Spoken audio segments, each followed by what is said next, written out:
Assalamualaikum warahmatullahi wabarakatuh. Ya, bertemu lagi dengan saya Butia. Pada kesempatan hari ini kita akan belajar tentang pertidaksamaan kuadrat dua variabel atau biasa disingkat dengan PTKDV. Pada pertemuan sebelumnya kita telah belajar tentang menggambar ilustrasi grafik fungsi kuadrat. Jadi nanti di bab ini juga akan digunakan ilmu yang sudah kita pelajari pada pertemuan sebelumnya. Untuk pertidaksamaan kuadrat dua variabel itu bentuk umumnya biasanya AX kuadrat tambah BY kuadrat tambah CXY tambah DY tambah E lebih besar sama dengan 0, dengan A, B, C, D, E nya itu adalah suatu bilangan real. Nah, untuk tanda pertidaksamaannya seperti biasa, selain lebih dari sama dengan, ini juga bisa kurang dari sama dengan, bisa lebih dari, bisa kurang dari. Nah, langsung saja coba kita praktekkan ya ilmu pertidaksamaan kuadrat ini. Untuk yang pertama, dari contoh, lukiskan daerah himpunan penyelesaian dari pertidaksamaan kuadrat dua variabel. Untuk soalnya adalah Y lebih besar sama dengan X kuadrat. Jadi ini bentuk umumnya, tapi untuk bentuk soalnya itu biasanya Y lebih besar dari, Y kurang dari, Y dan seterusnya. Untuk yang soal pertama ini Y lebih besar sama dengan X kuadrat. Pada materi sebelumnya, video sebelumnya itu kan kita sudah simpulkan bahwa ketika ada suatu persamaan ketika ada suatu fungsi kuadrat ya, itu persamaannya adalah AX kuadrat tambah BX tambah Y. Itu kan dengan melihat nilai A itu kita bisa menentukan arah kurvanya. Jadi kalau kuadrat itu adalah berbentuk kurva. Jadi kemarin sudah kita simpulkan di video sebelumnya, kalau A-nya itu lebih besar 0, itu kurvanya adalah berbentuk U ya, atau minimum atau lembah. Kalau A-nya itu kurang dari 0, itu kurvanya akan berbentuk seperti huruf N atau maksimum atau berbentuk seperti gunung ya. Jadi dari soal ini kita sudah bisa melihat ya bentuk kurvanya nanti seperti apa, minimum apa maksimum. Nah, kita lihat nilai A-nya. Lihat nilai A. Oke. A adalah koefisien di depan X kuadrat. A itu di depan X kuadrat.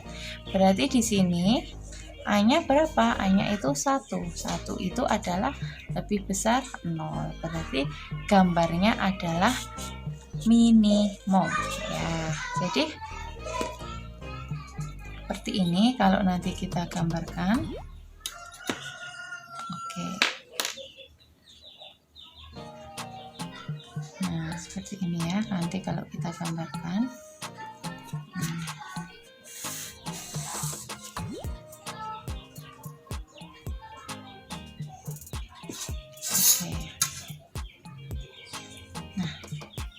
Yang mendatar adalah sumbu X, yang vertikal adalah sumbu Y.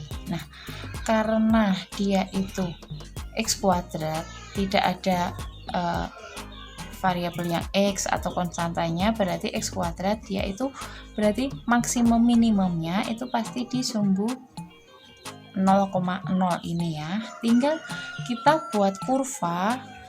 Karena X kuadrat A-nya itu 1 lebih besar 0, berarti kurvanya adalah minimum ya. Jadi ini adalah minimum. Karena minimum berarti ya kita gambarkan. Karena melukis berarti kita buat sketsanya saja tidak masalah. Nah, seperti ini ya minimum. Nah, terus jadi dia itu minimum dengan titik puncak atau titik baliknya itu berada di 0,0. Jadi setiap fungsi yang isinya cuma x kuadrat, itu berarti kurvanya adalah minimum dengan titik balik di 0,0. Tinggal kita cari arsirannya di mana. Nah, cara melihat arsirannya kita bisa dengan cara ambil sampel. Oke, ambil sampel.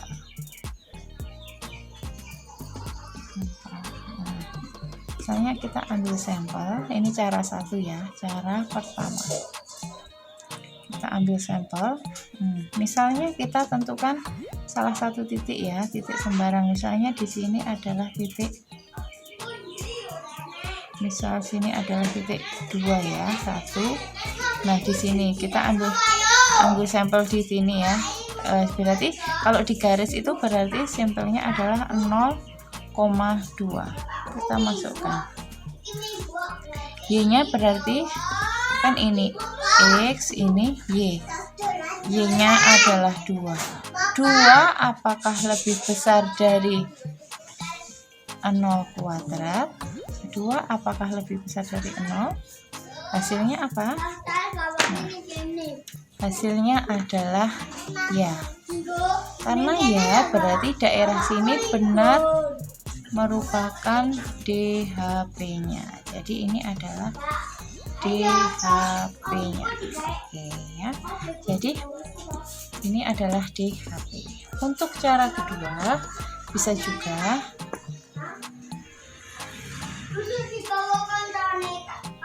cara kedua. Nah, ini tadi cara pertama ya.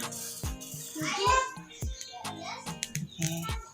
Untuk cara kedua kita bisa lihat ada 3 langkah ya, 3 langkah.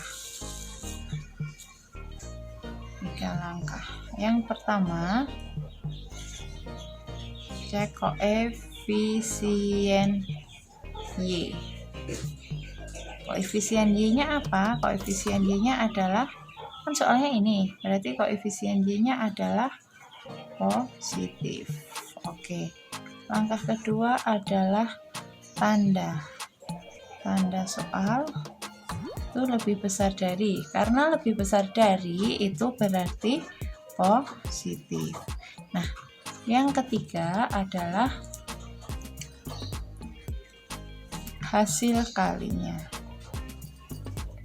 Hasil kali dari yang mana? Nah, jadi hasil kali dari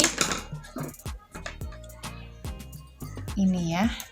Berarti positif dikali positif adalah positif. Nah, karena hasilnya adalah positif, makanya kesimpulannya adalah kesimpulan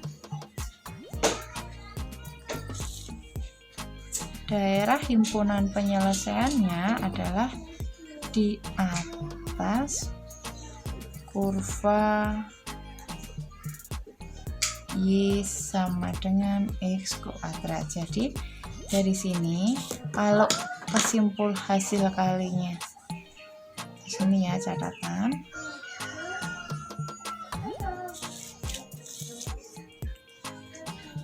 kalau hasil kali positif berarti di atas kurva, kalau hasil kali negatif berarti di bawah kurva. Nah, karena ini kan ketika plus itu hasil positif ya, berarti kurvanya kan bentuknya seperti lembah. Berarti kalau di atasnya ya di sananya kan, berarti ya ini daerah penyelesaiannya seperti itu. Jadi kalian boleh pakai cara yang satu, boleh pakai cara yang dua, tergantung bagaimana kalian. Selanjutnya untuk contoh kedua diberikan Y kurang dari sama dengan min X kuadrat. Untuk soal kedua, untuk kita lihat dulu posisi A ya. Ketika posisi A-nya berapa? Berarti A-nya sama dengan negatif 1. Negatif 1 adalah kurang dari 0. Berarti nantinya kurvanya itu berbentuk gunung atau nilai maksimum. Nah, untuk gambarnya seperti apa? Seperti yang contoh untuk nomor 1 tadi ya, karena cuma X kuadrat ya yang tadi, berarti nilai puncaknya itu berada di titik 0,0 titik puncaknya. Nah, seperti ini ya. Karena tadi kurvanya itu adalah maksimum dan titik puncaknya di sini di 0,0, berarti gambarnya ya tinggal kita buat ilustrasinya saja. Berarti gambarnya adalah kurva berbentuk gunung atau mempunyai nilai maksimum. Nah, bagaimana untuk mencari daerah hasil penyelesaiannya, yaitu kita menggunakan cara 2 saja. Kenapa? Karena untuk cara 1 sudah kita bahas di video sebelumnya tentang pertidaksamaan linier. Untuk sekarang kita pakai konsep yang cara kedua. Koefisien Y itu berapa? Koefisien dari Y-nya itu adalah positif ya. Koefisien dari Y-nya itu yang ini. Yang di sini itu kan Y-nya positif. Terus yang kedua itu tanda soalnya itu adalah kurang dari sama dengan, itu berarti negatif. Untuk selanjutnya hasil kali dari keduanya yaitu positif dikali negatif sama dengan negatif. Nah, dari sini berarti kesimpulan untuk daerah himpunan penyelesaian berada di bawah kurva Y sama dengan negatif X kuadrat. Berarti DHP-nya berada di sini ya, yang di bawah kurva. Oke, satu lagi untuk contoh yang ketiga itu Y lebih besar dari X kuadrat tambah 2X kurangi 3. Dari sini kita lihat nilai A-nya. Nilai A-nya kan berarti A-nya di sini, B-nya di sini, C-nya di sini ya. Kita lihat nilai A. A itu sama dengan berapa? 1. Nah, 1 itu lebih besar 0. Berarti kurvanya adalah berbentuk lembah atau bernilai minimum. Nah, untuk bentuk seperti bentuk ini ya, ini kan berarti bentuk persamaan kuadrat ya. Itu sudah kita bahas juga pada bab sebelumnya, cara melukis grafiknya. Kita ulang ya untuk sekarang.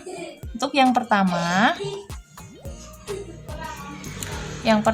adalah kita cari titik potong sumbu X, berarti Y-nya 0. X kuadrat ditambah 2X kurangi 3 sama dengan 0. Nah, dari sini berarti kita cari dua angka yang ketika ditambah itu sama dengan 2, ketika dikali sama dengan negatif 3. Berapa angkanya?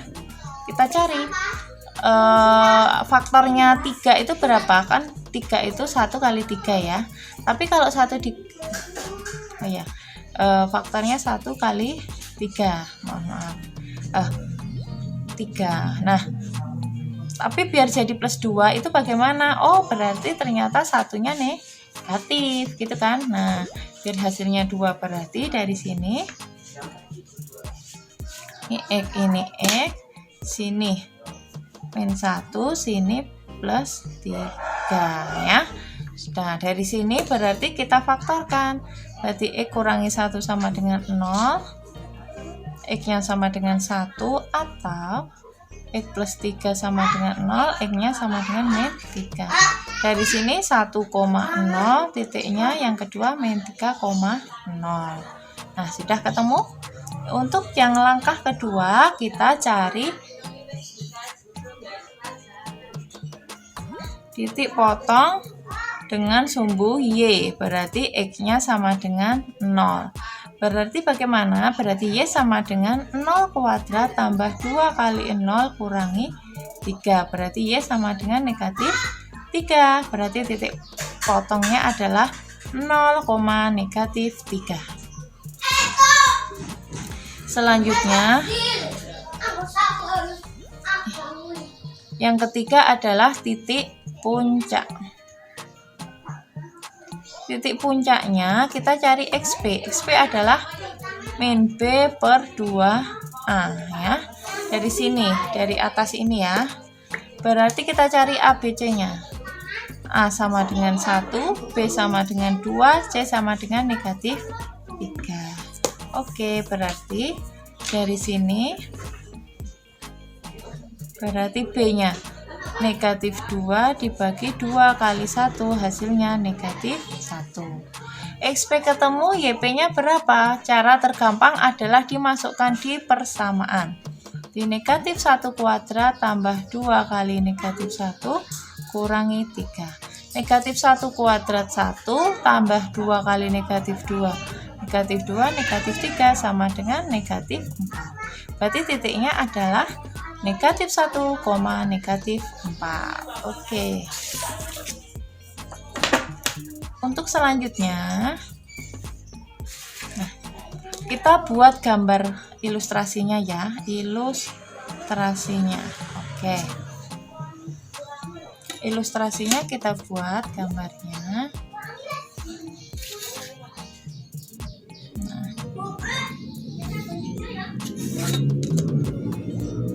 Sumbu X, ini sumbu Y.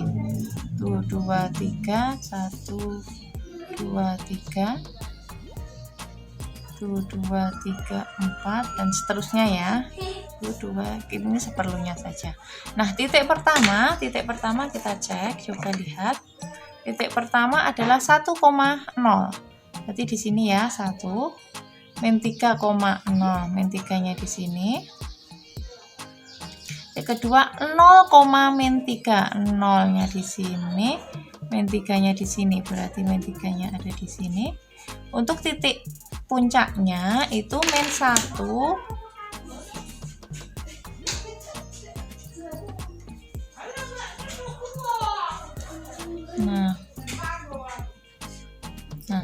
min 1,4 itu ada di sini ya. Jadi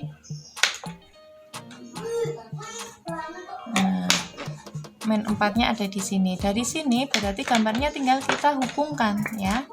Jadi, nah karena soalnya itu lebih dari, berarti kurvanya itu putus-putus ya. Bentar, kita buat dulu pelan-pelan ya. Nah, putus-putus kurvanya ya. Oke, kenapa putus-putus? Karena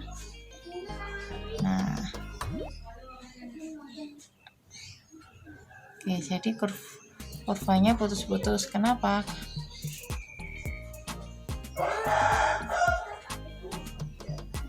Nah, kurvanya itu putus-putus. Kenapa? Karena kurvanya putus-putus karena soalnya lebih besar tanpa sama dengan. Setelah itu kita cari DHP-nya ya. Untuk cara kedua kita pakai cara kedua juga. Langkah pertama, koefisien Y itu lebih positif ya. Koefisien Y-nya adalah positif di soal ya, positif ya Y-nya. Selanjutnya, yang kedua, tanda soalnya juga lebih dari, berarti positif. Yang ketiga adalah hasil kali. Hasil kalinya positif kali positif sama dengan positif. Dari sini kesimpulannya